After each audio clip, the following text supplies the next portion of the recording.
നുറുങ്ങുവെട്ടം. Passion എന്ന വാക്കിൻ്റെ അർത്ഥം നിഘണ്ടുവിൽ തിരഞ്ഞ് കണ്ടെത്തുമ്പോൾ നാം ആശ്ചര്യപ്പെട്ടേക്കാം.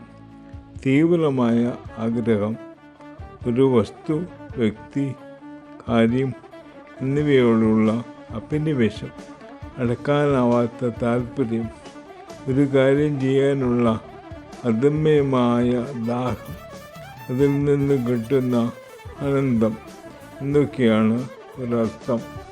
മറ്റൊരർത്ഥമായി പറയുന്നത് ക്രിസ്തുവിൻ്റെ സഹനങ്ങളാണ്. Passion of the Christ.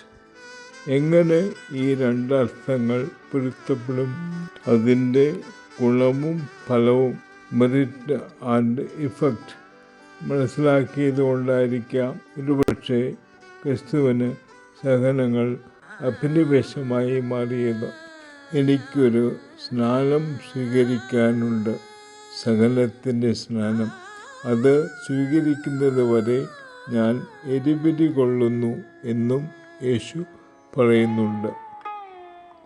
പിടിക്കപ്പെട്ടപ്പോൾ കുതറിമാറാതെ, രക്ഷപ്പെടാതെ, അടിയൊന്നും വിട്ടുകളയാതെ, മയക്കുന്ന വിനാഗിരി സ്വീകരിക്കാതെ സഹനങ്ങൾ അതിൻ്റെ പാരമ്യത്തിൽ സ്വീകരിച്ച് അനുഭവിച്ചു യേശു. സഹനം യേശുവിന് ഒരു പാഷൻ ആയിരുന്നു, അടക്കാനാവാത്ത അഭിനിവേശം.